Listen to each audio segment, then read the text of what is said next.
I know that trigger point therapy is invaluable in my practice. You will learn how to address the trigger points, what an active trigger point is, a latent trigger point, and some of those modalities that will go with that. Sometimes you just need to have some ischemic pressure to the area. Other times you may need to do some active range of motion while you are being the fulcrum on that trigger point. We'll explore hand tools that you can use for this, your elbow, your fingers, your thumb, and cryotherapy, where we ice the area to get the neurological activity to quiet down, and then we will follow up with exercise protocol of some stretching and range of motion, things that your clients can take home with them. And as a therapist, it makes your job much easier if you know how to map out where these trigger points typically show up and the ways to address them.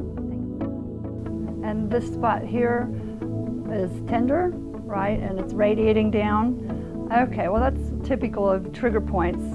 You've been doing a lot of repetitive motion with your lifting, and so you get taut bands of tension in there that rub together and they can cause a trigger point. And so in this area I'm feeling it's like a raisin or a little bubble in there.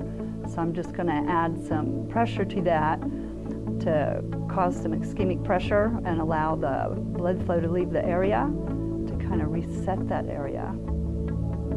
And it usually takes about 8 to 10 seconds. So 10, 9, 8, 7, 6, 5, 4, 3, 2, 1. And how's that feel now? A little better? Okay. All right. Oh, and that one there? Yeah. And where's that shooting down to? Okay.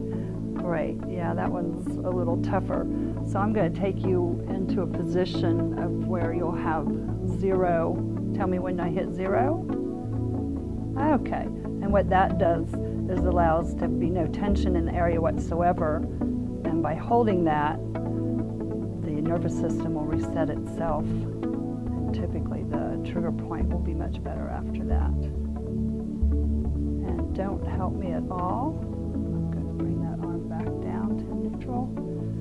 Okay, and move that around. And how's that feeling now?